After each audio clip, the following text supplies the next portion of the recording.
नमस्कार।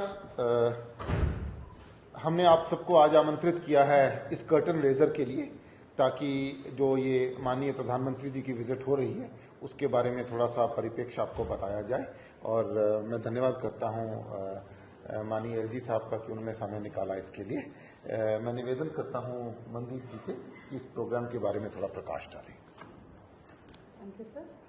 जैसा कि आप लोग जानते हैं कि 24 अप्रैल को हमारा नेशनल पंचायती राज डे जम्मू कश्मीर में सांबा डिस्ट्रिक्ट में पल्ली विलेज में सेलिब्रेट हो रहा है और माननीय प्रधानमंत्री जी इसका इनॉग्रेशन करने के लिए आ रहे हैं। इस इवेंट की गतिविधियों के बारे में मैं थोड़ा सा आपको जानकारी देना चाहूँगी।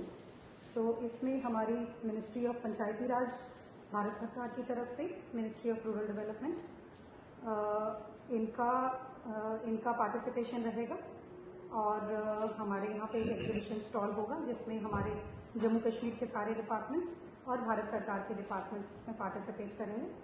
इसमें हमारे कुछ प्रोजेक्ट्स का इनॉग्रेशन होगा जिसमें हमारे पावर प्रोजेक्ट्स हैं, नेशनल हाईवे के प्रोजेक्ट्स हैं और इंडस्ट्री के प्रोजेक्ट्स हैं और कुछ और भारत सरकार की गतिविधियाँ हैं, स्कीम्स हैं जिसका भी प्रधानमंत्री जी उद्घाटन करेंगे।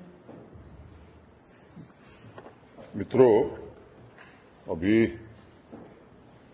कार्यक्रम के निमित्त कुछ बातें आपसे कही गई हैं। ये सही है कि देश में 24 अप्रैल को पंचायती राज दिवस विगत कई वर्षों से मनाया जा रहा है। मैं उस विषय पर आऊं उसके पहले मैं प्रधानमंत्री जी का आभारी हूं और भारत सरकार के ग्रामीण विकास मंत्री जी का, जिन्होंने पंचायती राज दिवस के लिए जम्मू कश्मीर की धरती को चुना है। हम सब ने मिलकर के सांबा जिले की पंचायत पल्ली को तय किया है कि वहीं कार्यक्रम होगा। प्रधानमंत्री जी का कार्यक्रम जब तय हुआ तो एक 100 बिंदुओं को हम लोगों ने चिन्हित किया जो पूरे जम्मू कश्मीर यूटी में हम लोग करना चाहते हैं।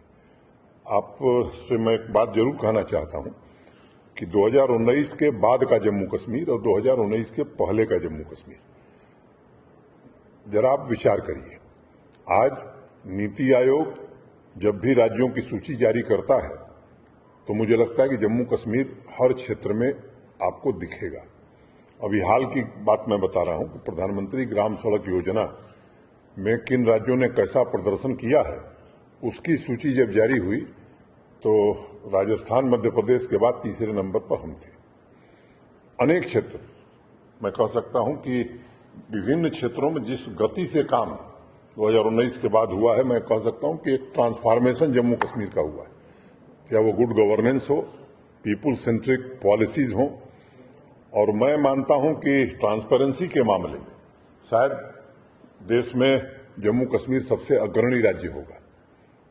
विभिन्न क्षेत्रों में अनेक प्रकार के काम पिछले दिनों हम सबने किए हैं और जो ये 100 पॉइंट हम लोगों ने तय किए थे, मैं समझता हूं कि काफी हद तक उसमें सैचुरेशन के लेवल पर हम जा रहे हैं। चाहे वो स्वच्छता हो हमारा या पटवार घर।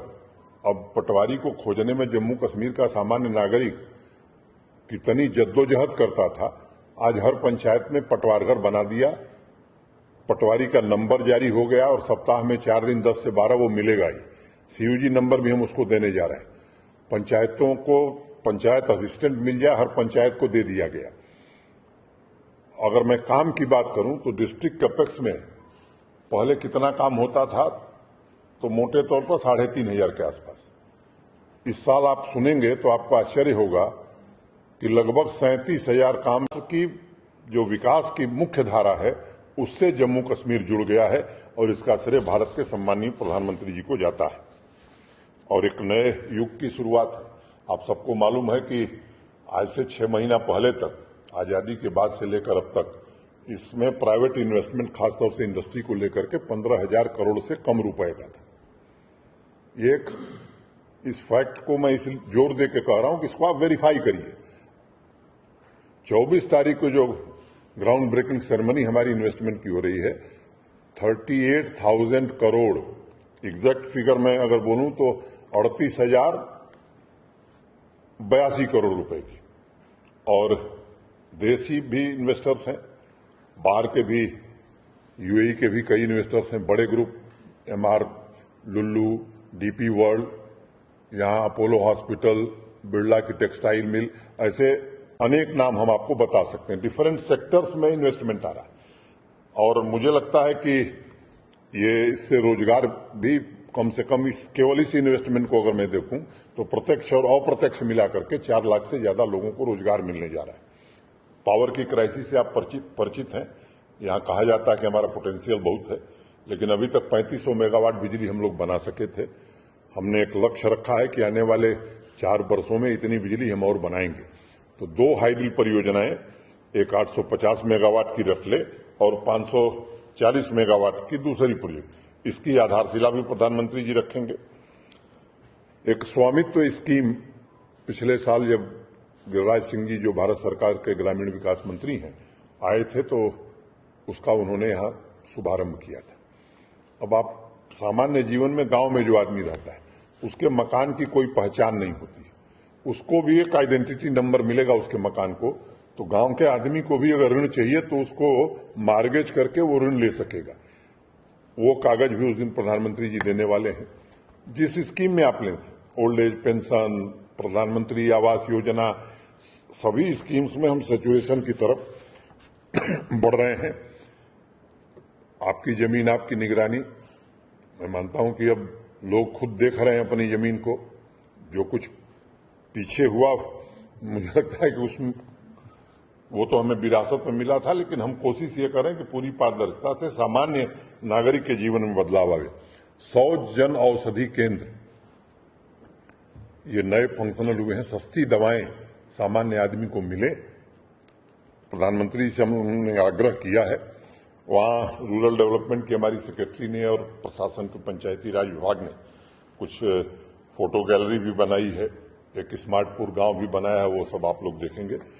तो एक अच्छी शुरुआत मैं मानता हूं कि हो रही है और इस काम को हम लोग आगे भी डिफरेंट हमारे जो डिपार्टमेंट्स हैं, भारत सरकार के भी कुछ डिपार्टमेंट्स ने वहां एग्जीबिशन लगाए हैं, उसको भी देखेंगे प्रधानमंत्री जी। और जो संदेश देंगे जम्मू कश्मीर के लोगों को और यहाँ के माध्यम से पूरे देश को, जब यहाँ होंगे तो देश भर की गांव सभाओं में बैठक